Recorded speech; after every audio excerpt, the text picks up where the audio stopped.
제가 어느 목사님의 글을 좀 읽고 있는데 공감이 가면서도 저 자신이 여러 가지 생각을 많이 하게 하는 내용이 있었습니다. 버킹햄이라고 하는 목사님인데요. 이분이 설교를 하면서 가끔 느끼는 어떤 좀 심상치 않는 느낌을 적은 것입니다. 목사가 설교를 하다 보면 가끔 사회의 악을 놓고 그 말씀을 가지고 신랄하게 비판하고 공격하는 일이 가끔 있을 수 있지 않습니까? 과거에 우리나라 같으면 독재에 대해서 공격한다든지 부정부패, 인권 유린에 대해서 설교자가 말씀을 근거해서 좀 강하게 말을 할 수가 있어요. 아마 이 목사님은 미국 목사님이니까 그런 것 가지고 설교는 안 했지만은 미국 사회에서 흔히 만연되고 있는 사회의 악을 놓고 아마 톤을 많이 높이는 때가 있었나 봐요. 그럴 때마다 교인들의 표정에 흘러가는 좀 심상치 않는 증세가 있다는 것을 그가 알았대요. 특히 한 번은 낙태를 찬성하는 사람들을 신랄하게 공격을 했답니다. 미국에 낙태 찬성자가 참 많습니다. 이것을 놓고 설교하면서 낙태는 살인죄입니다. 예수 믿는 사람들이 낙태를 지지한다는 것은 하나님의 말씀을 정면으로 도전하는 것입니다. 하고 설교하니까 밑에 청중들이 아멘, 아멘 하면서 이제 화답을 하는데 입으로는 아멘 하는데 얼굴에 보니까 살인기가 돌고 있더라는 거예요. 살기가 돌고 있다는 거예요. 그러니 낙태를 찬성하는 사람에 대한 어떤 분노, 좋지 못한 감정이 그냥 가슴에 가득한 것을 청중들의 얼굴을 보면서 느꼈다는 것입니다.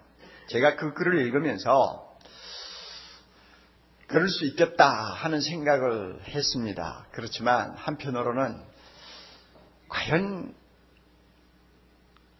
그런 마음가짐과 감정과 표정이 예수 믿는 사람의 모습이라고 할 수 있을까 하는 생각을 해봤습니다. 아무리 악을 놓고 우리가 이야기를 한다 할지라도 얼굴에 살기가 흐르면 안 되죠. 오늘 예수님이 본문에서 말씀하신 그 몇 가지 예가 있는데요. 한번 우리 상황과 비교해서 우리 한번 상상을 해봅시다. 만약 내가 직장생활 하다가 좋지 못한 사람을 만났는데 그 사람이 대뜸 내 오른뺨을 때렸다고 합시다. 오른뺨을 때리려면 왼손잡이는 쉽게 할 수 있지만 일반적으로 오른손을 갖다 때리는 사람은 손등으로 때려야지 손바닥으로 때리기는 어렵죠. 유대나라에서는 손등으로 남의 뺨을 치는 것은 인격을 이중적으로 모욕하는 것으로 받아들여졌습니다. 그러니까 한마디로 오른뺨을 때렸다. 이것은 인격 모독을 했다는 이야기입니다. 이럴 때 우리 예수 믿는 사람 어떤 반응을 보일까요? 어떤 사람이 내 재산을 욕심을 내가지고 속옷을 빼앗으려고 재판을 걸었다고 소송을 냈다고 합시다. 유대나라에서는 가끔 그런 일이 있는지는 모르지만 하여튼 한 집안에 아예 뿌리를 뽑으려고 악심을 품고 소송을 한 사람이 있다고 합시다. 그런 경우에 우리가 어떻게 반응할까요? 예수 믿는 사람이기 때문에 어떻게 반응할 수 있다고 생각합니까? 식민지에서는 가끔 있는 일입니다. 군인이나 관리가 나와가지고 아무나 길에 가는 사람 붙들어가 너 이 짐 지고 저쪽에 있는 동네에 옮겨놔 하면은 꼼짝 못하고 짐을 지고 가야 됩니다. 그래서 어떤 사람이 이유도 없이 나를 강제로 끌어다가 오리길을 함께 가자고 한다면 어떻게 할까요? 구레네 시몬 아시지 않아요? 예수님이 십자가 틀을 지고 갈 수가 없으니까 결국 군인이 구레네 시몬을 불러가지고 너 이거 지고 가! 한마디 하니까 꼼짝 못하고 죄도 없으면서 십자가 형틀을 지고 골고다까지 올라간 사람 우리가 보지 않습니까? 바로 그런 식입니다. 이런 일을 우리가 당했다면 우리가 어떤 반응을 보일까? 어떤 마음으로 우리를 해롭게 하는 사람을 대할까? 글쎄요, 여러분 가운데는 좀 특별한 분도 계시겠지만 일반적으로 보면 목사고 장로고 집사고 다 같이 묶어놓고 우리가 보면 이런 도무지 용납할 수 없는 억울한 일을 당하면 가슴에 증오의 불길이 타오를 거예요. 아마 복수하고 싶은 감정을 느낄 거예요. 거의 대부분이 다 그럴 거라고 생각합니다. 내가 한 대 맞았으면 너는 2대 맞아야 된다는 식으로 우리는 대할 거예요. 틀림없이 그렇게 할 것입니다.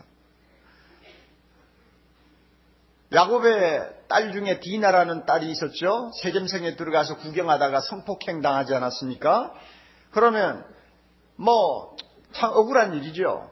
그러나 하나님의 백성이니까 세상 사람들이 그 문제를 처리하는 것과는 좀 다르게 처리해야 되는데, 디나의 오빠들이 돌아와가지고 여동생이 그렇게 성추행을 당했다는 사실을 알자 가만히 둘 수가 없다 해가지고 자기들이 모의해가지고 들어가서 세겜성에 있는 남자는 전부 다 시도 없이 칼로 찔러 죽였지 않습니까? 이게 인간의 본성입니다. 여동생 성폭행 당한 거하고 그 성에 있는 남자들의 모든 생명하고 맞바꾼다. 이것은 보복치고는 너무나 잔인한 보복이에요.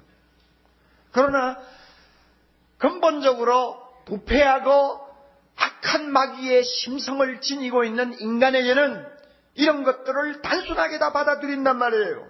그 결과 역사의 페이지를 넘겨보세요. 피로 물들인 역사, 피가 피를 부르고 칼을 가지고 쓰는 자는 칼로 망하는 비극들이 연속되는 것이 오늘날 우리의 역사입니다. 그리고 우리 사회의 구석구석을 보면 지금도 그렇게 피의 보복을 일삼는 일들이 얼마나 많이 자행되고 있는지 우리가 일일이 열거할 수가 없을 정도입니다. 이런 인간 본연의 잔악성을 억제하고 형평에 맞는 법을 가지고 잘못한 사람에게 형벌을 가할 수 있도록 하기 위해서 하나님이 율법 하나를 주셨어요. 그게 뭐냐면 이는 이로, 눈은 눈으로 하는 법입니다. 사람들이 서로 사회생활 하다가 보면은 다툼이 일어나고 나중에 싸움이 생기는 경우가 있습니다. 이러다가 법보다 주먹이 가깝다고 그저 주먹질을 했는데 이가 하나 빠졌다. 그러면 어떻게 할 거냐? 하나님이 말씀해요. 이 하나 빠졌으면 때린 사람이 이도 하나 빼라 그겁니다. 그런데 이것을 개인적인 관계에서 사적으로 이 법을 적용하지 못하게 했어요. 왜 그런지 아세요?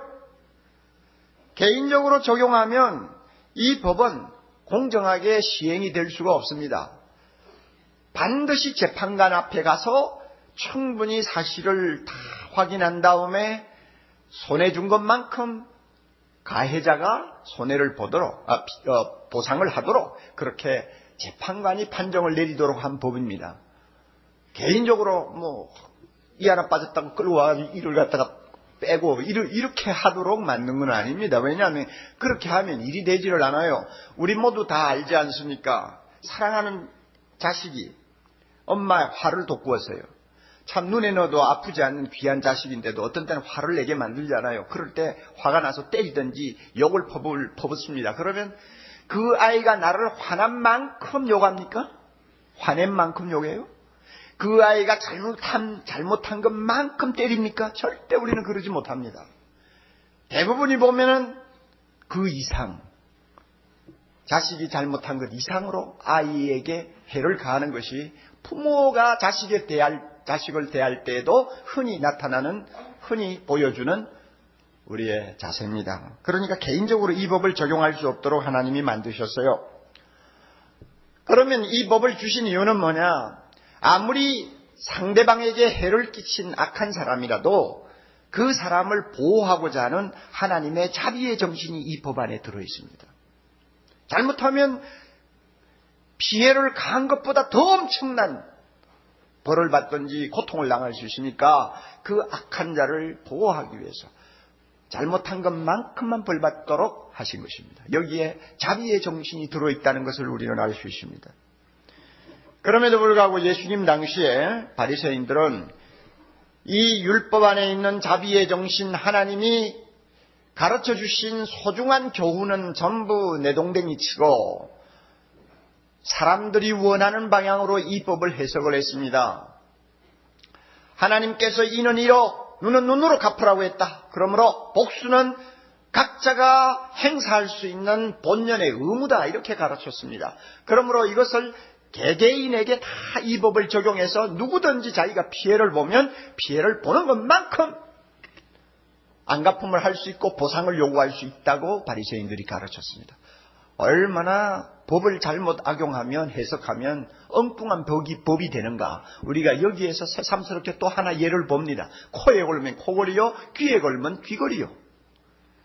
예수님께서 이것을 이제는 책망하시는 것입니다. 이렇게 잘못 가르친 바리새인들을 주님께서 나무라시고 이 법 안에 들어있는 근본 정신을, 근본 취지를 주님께서 다시 일깨우시고 가르쳐 주시는 것입니다. 그것이 뭡니까? 악한 자를 대적하지 말라는 것입니다. 악한 자라고 해서 보복하려고 생각하지 말라는 것입니다. 개인적으로 내가 어떤 피해를 보았다고 해서 개인적으로 그 악한 사람에게 보복한다든지 안갚음을 하려고 하는 것은 하나님의 자녀다운 태도가 아니라는 것을 주님께서 오늘 말씀을 통해서 가르쳐 줍니다. 물론 우리는 이 말씀을 들을 때 동의하고 싶지 아니한 마음 구석이 있습니다.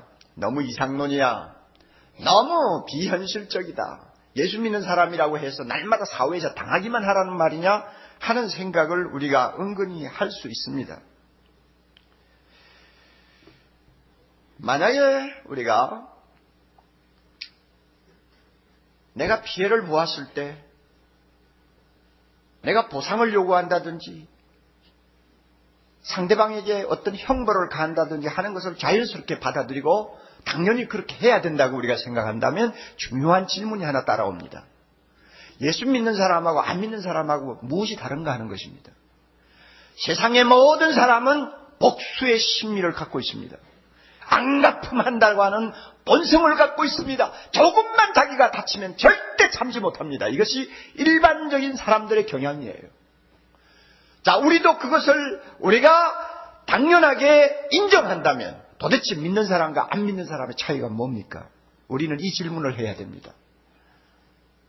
유명한 성경학자인 윌리엄 바클리가 이 본문을 주석하면서 이런 말 한마디를 했어요. 예수님이 하신 이 말씀이야말로 기독교가 보여줄 수 있는 윤리의 가장 독특한 성격을 지니고 있다고 그랬어요. 다른 말로 말하면 예수 믿는 사람들이 보여줄 수 있는 윤리의 독특함이 무엇인가를 이 본문을 통해서 보여줄 수 있다는 것입니다. 따라서 악한 자를 대적하지 말라고 하는 주님의 말씀대로 우리가 살면 예수 믿는 사람다움을 보여주는 것이고, 만약에 악한 자를 대적하지 말라는 말씀이 비현실적이라고 생각하고 세상 사람들과 똑같이 반응을 한다면 우리는 예수 믿는 사람의 모습을 보여줄 수가 없다는 이야기입니다.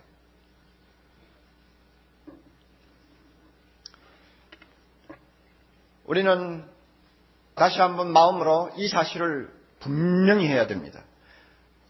하나님의 자녀는 세상 자녀와 달라야 합니다. 다시 한번. 하나님의 자녀는 세상 자녀와 달라야 됩니다. 반드시 달라야 합니다. 절대 같을 수가 없습니다. 같아서도 안 됩니다. 이것이 우리에게 중요한 과제로 지금 떠오르고 있습니다. 이 사실을 마음에 두고 우리는 예수님의 이 말씀에 귀를 기울여야 됩니다. 우리 감정이나 우리 생각을 일단 접어두고 내가 세상 앞에서 하나님의 자녀다움을 보여주려면 이 말씀 우리가 주목하지 아니하면 안 되고 귀담아 듣지 아니하면 안 된다는 사실을 긍정해야 합니다. 여러분, 세상에는 악한 자가 너무 많습니다. 정말 많습니다. 날이 갈수록 악한 자가 더 많아집니다. 그리고 그 악함이 과거와 달리 너무 흉폭해지는 것을 우리가 봅니다. 여러분, 악한 자라고 해서 내가 안 보이는 곳에서만 있습니까? 멀리 있습니까? 그런 사람들은 특별합니까? 아니요. 악한 자요? 내가 낳은 자식 가운데서도 악한 자가 나올 수 있어요. 부부 가운데서 남편이 부인에게 악한 자가 될 수 있어요. 악한 자는 가까이 있습니다. 집안에 있습니다. 이웃에 있습니다. 제가 들은 이야기 가운데 하도 제가 마음에 충격을 받으면서 들었기 때문에 지금도 잊지 못하는 것이 있습니다. 어떤 부인이 남편을 일찍 여의고 아들 하나를 참 정성스럽게 키웠다고 합니다. 지방이라고 하지만 아마 아마 도시는 아닌 것 같아요. 지방에서 자녀를 키우고 사는 가부입니다. 남편이 세상 떠나면서 재산을 좀 남겨놓고 갔기 때문에 재정적으로 그렇게 어렵지를 않게 자녀를 서울에 보내서 대학까지 마치게 했습니다. 이 아들이 나중에는 참 중학교에서 가르치는 아주 이쁜 자매를 만나가지고 결혼을 했습니다. 그리고 서울에서 가정을 꾸렸어요. 그런데 이 아들 며느리가 자주 지방에 있는 어머니에게 요청을 하는 것입니다. 간청을 하는 것입니다. 어머니 혼자서 그렇게 고생하지 마세요. 거기에 있는 살림 다 정리해가지고 서울 오시면 우리가 집을 조금 더 넓혀서 어머니 모시고 살 수 있고 어머니도 우리와 함께 살면 좋지 않겠어요? 그렇게 하세요. 처음에 그 말을 들을 때는 어머니가 별로 동의를 안 했어요. 혼자 있는 것이 마음이 편치 않습니까? 괜히 자식 옆에 가서 마음고생하는 것보다도 혼자 있겠다 했는데 애들이 하도 간청을 하니까 막 그래 보자 하고는 재산 다 정리해가지고 서울에 올라와서 자기가 갖고 있던 돈을 전부 자식들에게 다 주어버렸습니다.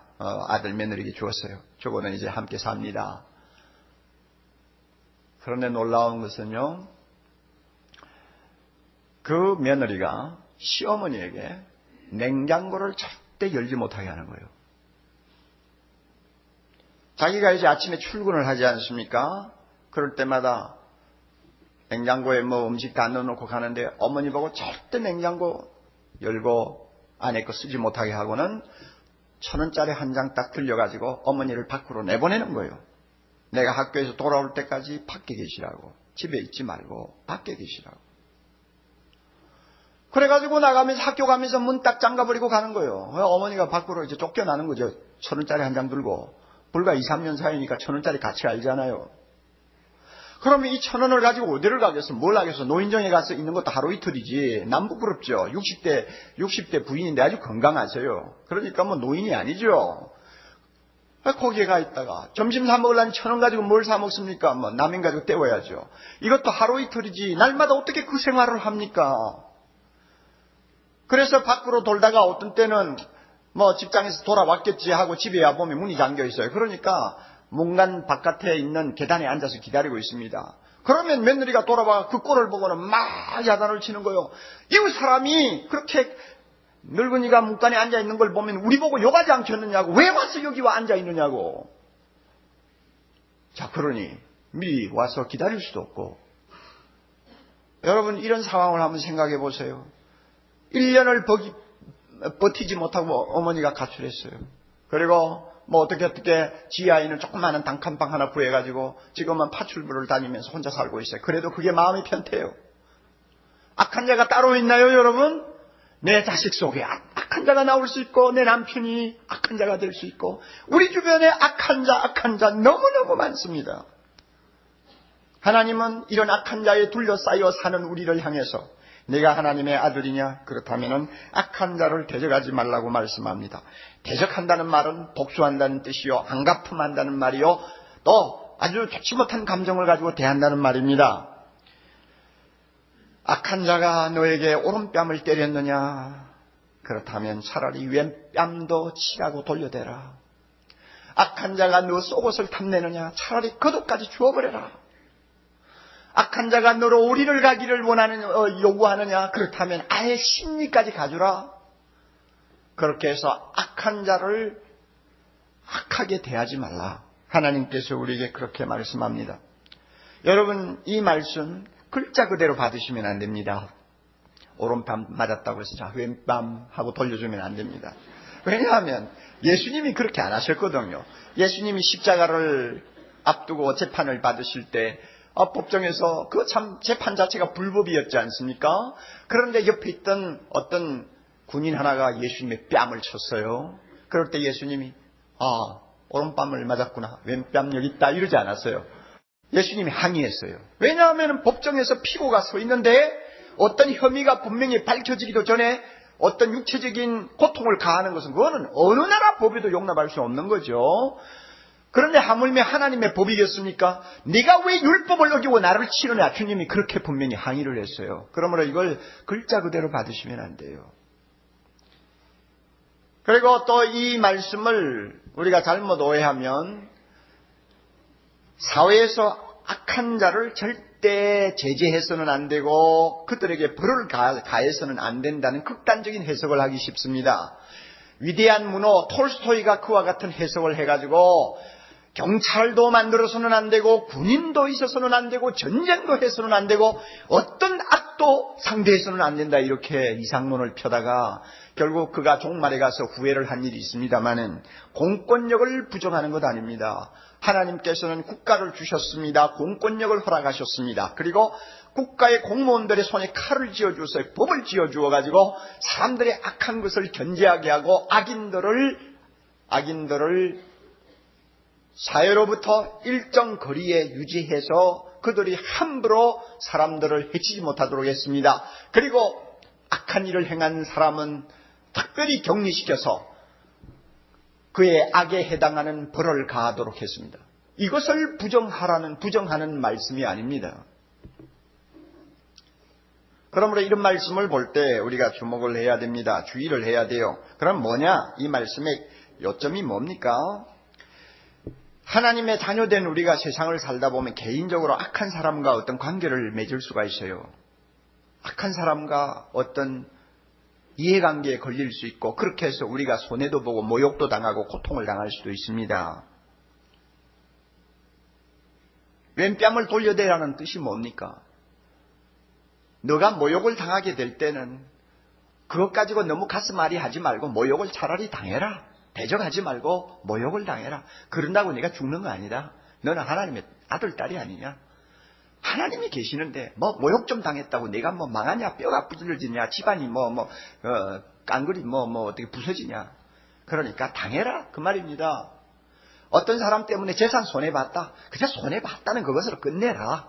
그걸 배상하기 위해서 악으로 대하지 말고 손해보면 손해봐라. 너의 축복이 하늘로부터 임하는 것이지 네가 움켜쥐고 놓지 않는다고 네 축복이 남아있는 거 아니지 않느냐 그 이야기예요. 어떤 사람이 너의 인권을 침해하고 네 자유를 침해해서 하기 싫은 일을 억지로 강제로 시킬 때는 아예 심리까지 가주라.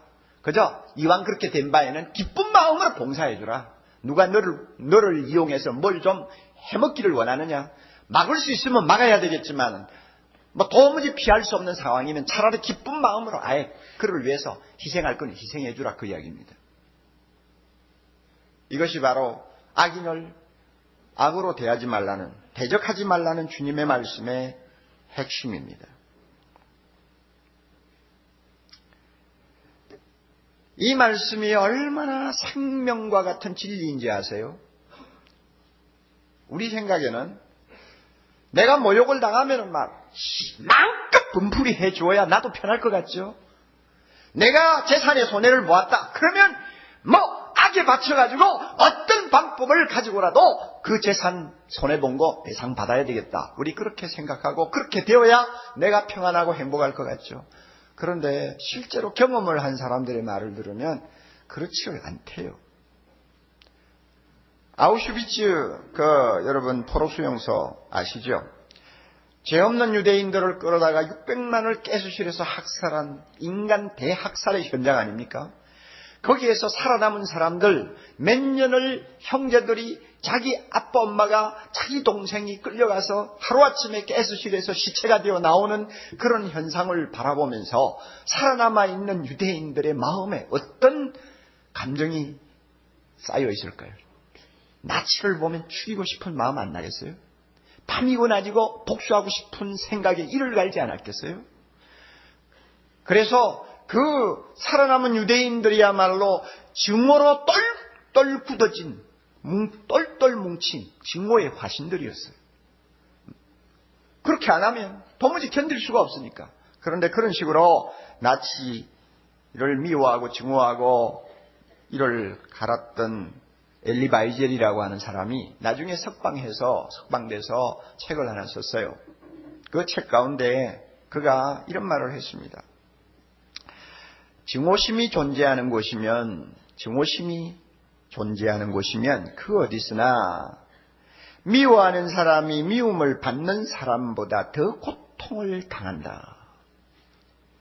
우리는 미움이 마음에 솟구칠 때 미워하면 속이 후련할 것 같아도 미워하면 미움 받는 사람보다 미워하는 사람이 더 비참해진다는 것입니다.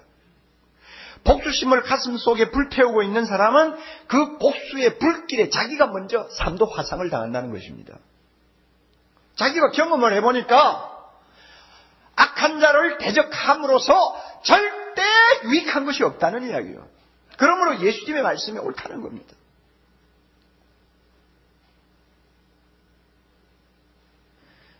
여러분, 예수님이 이런 교훈을 우리에게 주시는 것은 우리를 사랑하시기 때문이라는 것을 믿으시기 바랍니다.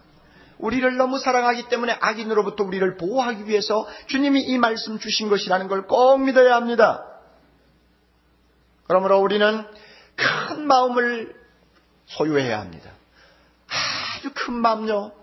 악한 사람이라도 포용할 수 있는 마음 말입니다. 내가 모욕을 당하고 손해를 보고 내가 고통을 당해도 상대방을 미워하지 아니하며 복수하고 싶어하지 않는 큰 마음 말입니다. 이 마음을 우리가 소유해야 됩니다. 이 마음이 누구의 마음입니까? 예수님의 마음입니다. 예수님의 마음을 우리가 소유해야 합니다. 우리가 예수님을 따르기를 원하고 예수님처럼 되기를 원하는 간절한 소망을 가지고 신앙생활을 한다면 우리 마음에 예수님의 마음이 우리를 차지해야 되고 예수님이 다스리는 천국이 우리 마음에 있을 때 악인을 포용할 수 있습니다. 예수님께서는 악한 자를 미워하거나 보복하지 않으셨습니다. 예수님만큼 멸시당한 분이 누구 있습니까? 예수님만큼 모욕당한 사람이 누가 있습니까? 예수님만큼 공개적으로 침뱉음을 당하고 뺨 맞은 사람이 누가 있습니까? 예수님만큼 발가벗긴 채 십자가에 매달린 젊은이가 어디 있습니까? 죄 없는 분이면서도 그와 같은 모욕과 고통을 당하심에도 그는 악한 자들을 저주하신다든지 증오하시지 않았습니다. 오히려 십자가에서 죽어가면서도 아버지여 저들의 죄를 용서하여 주옵소서. 저들이 자기가 무슨 짓을 하고 있는지도 모르고 저럽니다. 하나님 용서해 주세요. 이것이 우리 주님의 마음이었어요. 예수님을 믿는 하나님의 자녀는 이런 마음을 지녀야 된다는 것입니다. 예수님께서는 악한 자들을 불쌍히 여기셨습니다. 남을 괴롭히고 남에게 피해를 주는 사람을 보실 때마다 불쌍히 여겼습니다. 그러므로 세리들이 예수님 곁으로 왔습니다. 죄인들이 예수님 곁으로 왔습니다. 예수님이 미워하고 정죄했다면 그들이 어떻게 감히 가까이 오겠어요? 그들을 불쌍히 여겼기 때문에 그들이 가까이 왔어요. 심리학자들의 말을 들어보면 자기를 지키기 위해서 남을 해치고 도망가는 사람, 이 사람만큼 약자가 없대요. 강자는 그러지를 않는데요. 약하기 때문에 그런 짓을 한다는 것입니다. 약하기 때문에 남을 해치고 먼저 자기가 주먹질을 하고는 도망가고 자기를 지킨다는 거예요. 강한 자는 절대 그러지 않는다는 것입니다.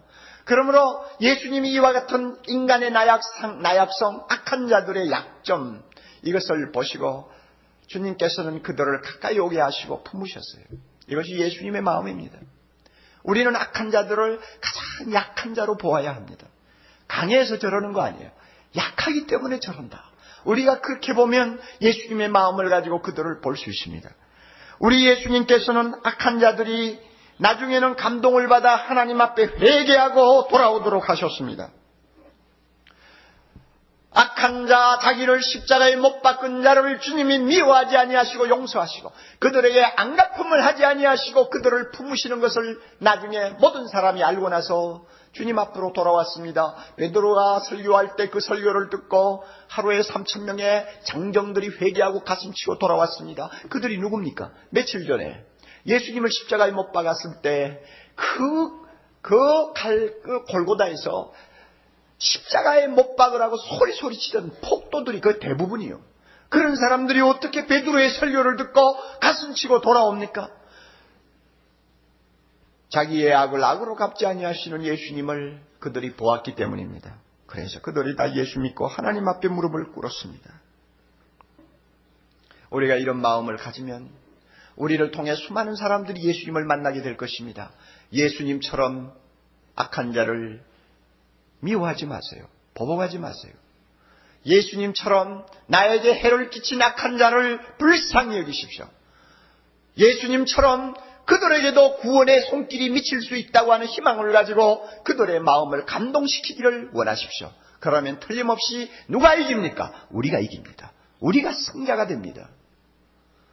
우리 한국 초창기 역사를 읽어보면 참 재미있고 그러면서도 걸출한 인물들이 많았습니다. 그 가운데 김익두 목사 하면은 누구나 다 아는 이름입니다.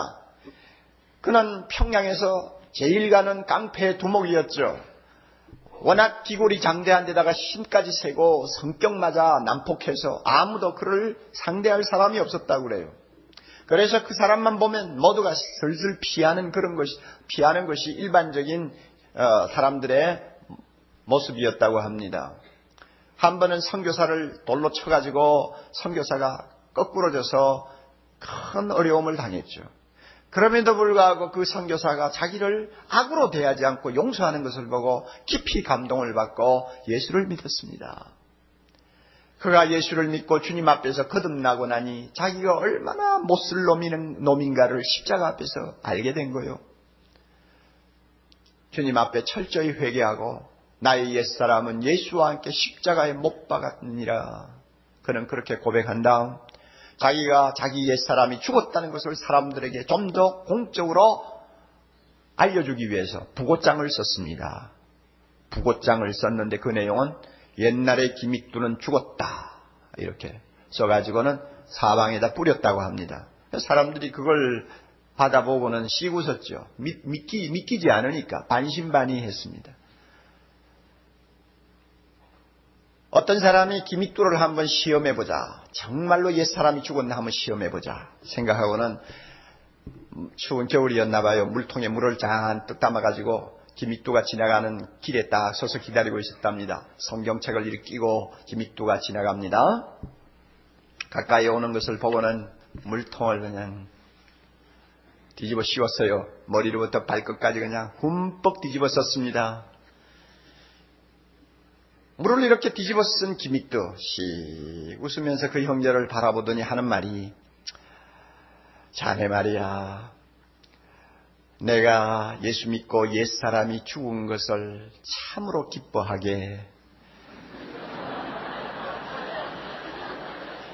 만약 그렇지 않았다면 오늘 너는 요절이 났을 거야. 평안한 얼굴로 씩 웃으면서 그렇게 말을 하는 그 말에 이 물 뒤집어 씌운 사람이 감동을 받은 거요. 그리고 예수 믿었어요.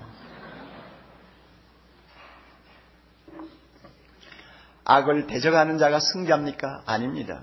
악을 대적하지 않는 자가, 악인을 대적하지 않는 자가 승자입니다. 이것이 하나님의 말씀이 보여주는 진리요, 또 위대한 우리 선배들이 보여준 진리요, 또 우리가 이 말씀대로 실천했을 때 우리가 분명히 확인할 수 있는 놀라운 진리입니다.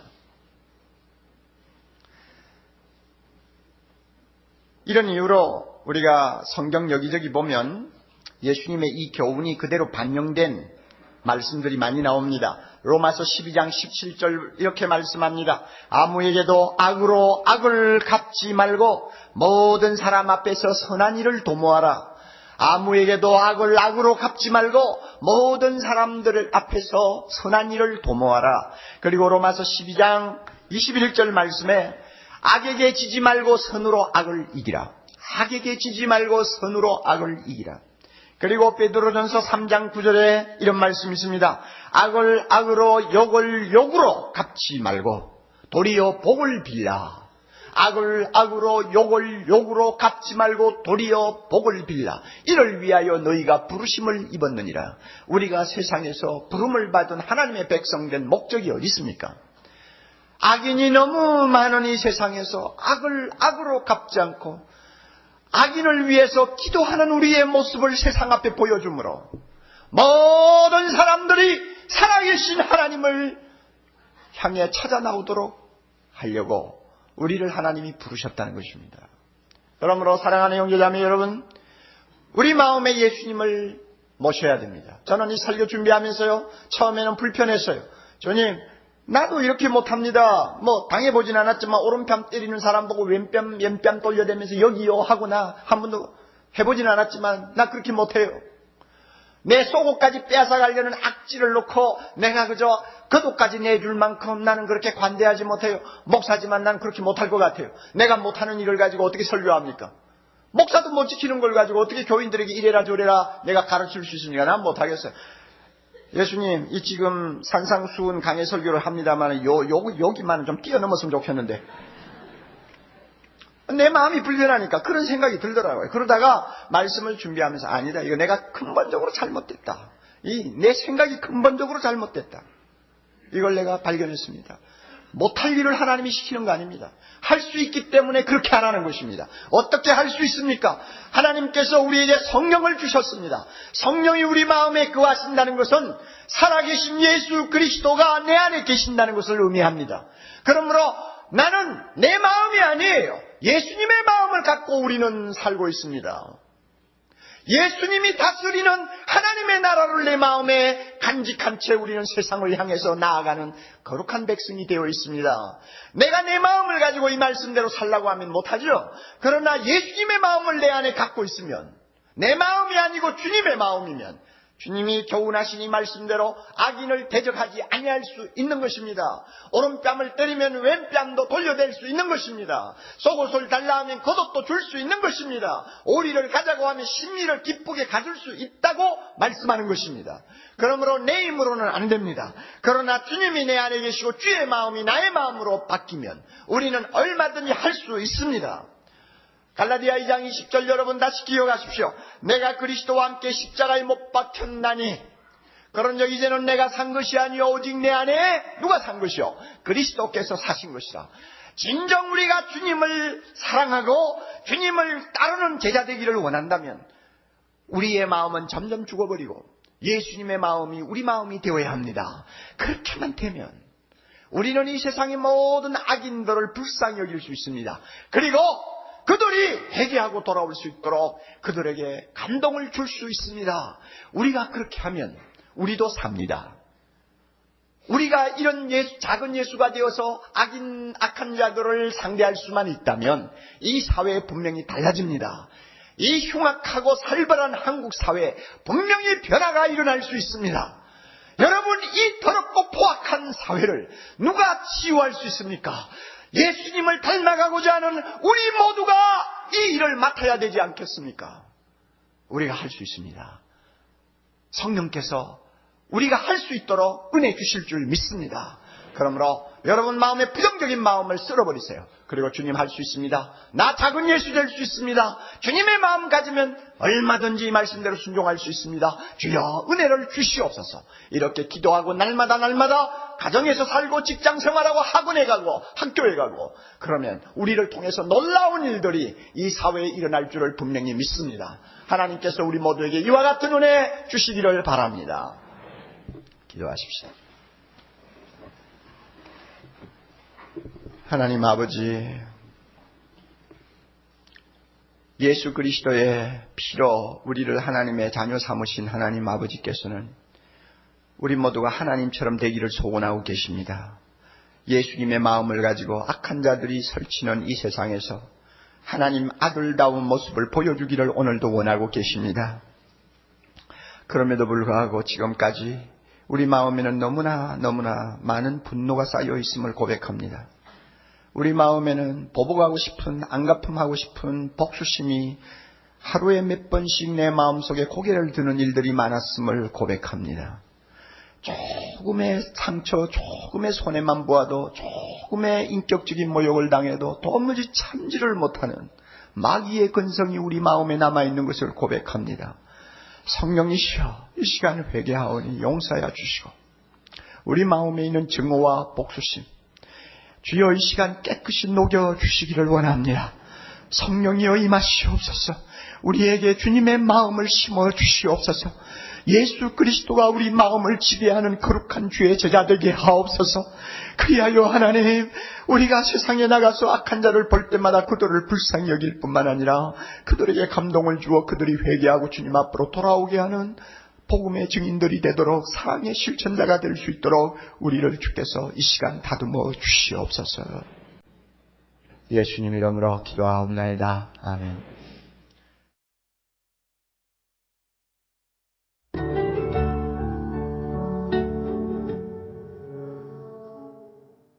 생명의 샘은 출판과 테이프, 영상, 인터넷 등의 가능한 모든 매체를 통해 생수와 같은 은혜의 말씀을 나누는 사랑의 교회 미디어 선교사역입니다.